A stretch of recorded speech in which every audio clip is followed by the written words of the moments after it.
Hello friends, आप देख रहे हैं नेक्स्ट 9 टीवी न्यूज और आप सभी के साथ मैं हूं आप सभी की दोस्त और आप सभी की होस्ट वंदना सेमवाल। आज हम करने वाले हैं बातचीत स्टार प्लस पर टेलीकास्ट होने वाले मोस्ट पॉपुलर और सभी दर्शकों के फेवरेट शो गुम है किसी के प्यार में के बारे में।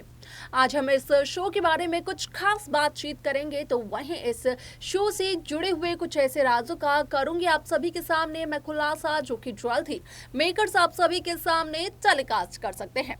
असल में शो गुम है किसी के प्यार में आप सभी ने देखा होगा कि किस तरीके से ईशान भोसले ने एक सरप्राइज बर्थडे पार्टी ऑर्गेनाइज की थी सभी विराट चौहान के लिए, जहां पर कि इसका पूरा क्रेडिट लेते हुए नजर आए बाजीराव। आप सभी को बता दें कि यहाँ पर बाजीराव का इस पूरे क्रेडिट के पीछे जो यहाँ पर हाथ था वो और किसी का नहीं बल्कि शुक्ला जी का था। असल में वो ईशान भोसले की बातों को समझ ही नहीं पाए, लेकिन इस शो को लेकर जो खबरें वायरल हो रही हैं उसको लेकर कहा यह जा रहा है कि अपकमिंग एपिसोड बेहद दिलचस्प हो सकता है, क्योंकि जिस तरीके से यशवंत राव भोसले और सुरेखा यशवंत राव भोसले दोनों मिलकर के उस वसीयत के बारे में बात करते हैं जो कि यहाँ पर यशवंत के पिता ने लिखी थी, जिसे कि 25 साल बाद खोलने के लिए कहा गया था। तो वहीं अब आप देखेंगे कि किस तरीके से यशवंत राव भोसले सिर्फ और सिर्फ अपनी पत्नी सुरेखा यशवंत राव भोसले के कहने पर अपने दोनों भाइयों को, यानी कि यशवंत के जो छोटे भाई हैं निशिकांत और उनसे बड़े जो है शांतनु, उन्हें धोखा देते हुए नजर आता है।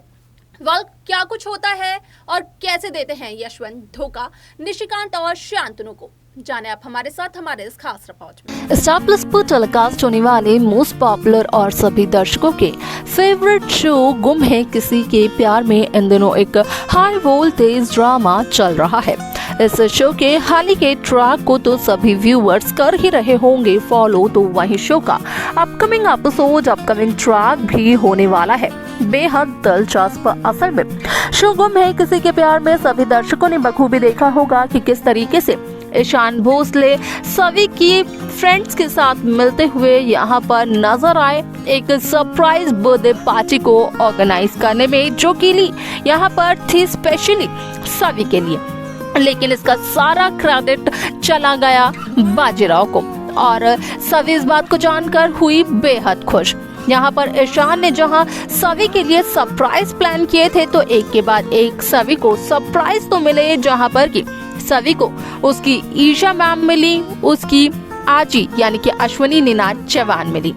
उसके बाद इतनी बड़ी पार्टी उन्हें यहाँ पर मिली। आप सभी को बता दें कि इस शो का जो अपकमिंग एपिसोड है वो काफी इंटरेस्टिंग होने वाला है, क्योंकि जिस तरीके से इस शो को लेकर सोशल मीडिया पर हो रही हैं खबरें वायरल, तो उन खबरों के अकॉर्डिंग कहा यह जा रहा है कि जहां निशिकांत और शांतनु को बिना बताए यशवंत राव भोसले सिर्फ और सिर्फ अपनी पत्नी सुरेखा यशवंत राव भोसले के कहने पर चले जाते हैं उस वसीयत नामा को पढ़ने के लिए, जो कि यशवंत के पिता ने लिखी थी, जो कि खुलनी थी 25 साल बाद। तो वहीं ईशान के सामने ये सच आता है और जब ये सच आता है ईशान भोसले और निशिकांत के सामने, तो यहाँ पर काफी ज्यादा गुस्से में नजर आते हैं असल में ईशान और निशिकांत। लेकिन आप सभी को बता दें कि असल में यहाँ पर निशिकांत और यशवंत के इस गुस्से को देखकर काफी ज्यादा डरते हुए नजर आते हैं यहाँ पर कहीं ना कहीं सुरेखा और यशवंत राव भोसले, और वो खुश भी नजर नहीं आते हैं उनके बाबा ईशान के दादाजी की वसीयत को देखकर, उसे पढ़कर। असल में उस वसीयत में लिखा ही कुछ ऐसा होता है जहाँ पर कि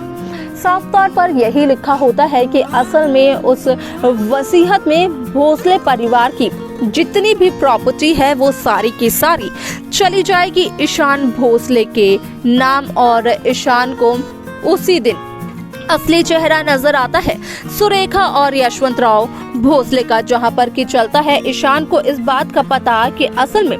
सुरेखा और यशवंत राव भोसले ईशान को अपने साथ सिर्फ और सिर्फ इसलिए रख रहे थे क्योंकि उन्हें इस बात का डर था कि कहीं ईशान के दादाजी ने भोसले परिवार की सारी प्रॉपर्टी ईशान के नाम ना कर दी हो। अगर ऐसा कुछ हुआ भी होगा तो ईशान जब रहेगा यशवंत और सुरेखा के दिल के इतने ज्यादा नजदीक, तो यहाँ पर वो प्रॉपर्टी खुद ब खुद कहीं ना कहीं सुरेखा और यशवंत को मिल ही जाएगी। लेकिन यहाँ पर इससे पहले ऐसा कुछ होता, यहाँ पर सुरेखा और यशवंत का असली चेहरा आ गया ईशान के सामने। अब ऐसे में ईशान ने साफ तौर पर ये कहते हुए नजर आए कि यहाँ पर ईशान अपनी आई ईशा शांतनु भोसले के पास जा रहे हैं वापस, और 12 साल पहले जो कुछ भी हुआ था ईशा और ईशान के बीच में, वो सब कुछ सुरेखा का करा धरा था। इन सब बातों का भी पता चलता है ईशान भोसले को। आपको बता दें कि यहाँ पर आप सभी को ये देखने को मिलेगा कि जो ईशान भोसले अपनी आई ईशा शांतनु भोसले का चेहरा भी नहीं देखना चाहता था, जो ईशान भोसले ईशा शांतनु भोसले की आवाज भी नहीं सुनना चाहता था, आज वही ईशान भोसले शांतनु की पत्नी ईशा भोसले के साथ रामटेक जाने को तैयार हो जाता है। तो वहीं ईशान का ये कहना होता है कि वो भोसले परिवार के इस प्रॉपर्टी को अपने मतलब के लिए तो बिल्कुल भी इस्तेमाल नहीं करेगा। वो यहाँ पर फंड लगाएगा, लेकिन किसी दूसरे के करियर को बढ़ाने के लिए। जिस तरीके से सभी एक छोटे से गांव से आई और उसने अपनी पढ़ाई लिखाई के लिए काफी ज्यादा मेहनत की, ठीक वैसे ही कुछ बच्चों के लिए ईशान अपनी सारी प्रॉपर्टी को लगाएगा। लेकिन यहाँ पर ईशान सुरेखा और यशवंत जैसे लोगों पर कभी भी फिर से भरोसा नहीं करेगा। और सबसे बड़ी सीख जो मिली ईशान को वो ये थी कि ईशान अपनी आई ईशा भोसले पर कभी भी शक नहीं करेगा। यहाँ पर निशिकांत की बात करें तो कहीं ना कहीं निशिकांत भी ईशान भोसले के साथ चल देते हैं, क्योंकि निशिकांत की तो कोई गलती ही नहीं होती है।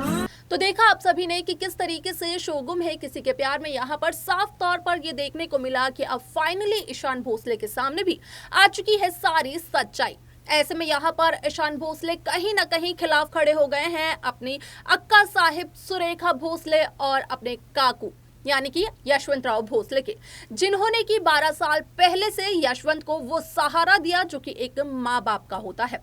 आप सभी को बता दें कि 12 साल पहले ही ईशा शांतनु के बेटे ईशान को छोड़कर चली गई थी, और इसके पीछे कहीं ना कहीं ईशा ये बताती है कि सुरेखा का ही हाथ था। लेकिन यहाँ पर इस प्रॉपर्टी पेपर की या फिर कहें कि इस वसीयत के खुलने के बाद क्या कुछ होता है शो में, ये देखना बेहद दिलचस्प होने वाला है। आप क्या चाहते हैं कि असल में क्या हो, आप हमें कमेंट करके बता सकते हैं। इस शो की बाकी लेटेस्ट अपडेट्स को पाने के लिए आप सब्सक्राइब करना ना भूलें Next 9 टीवी न्यूज़ को।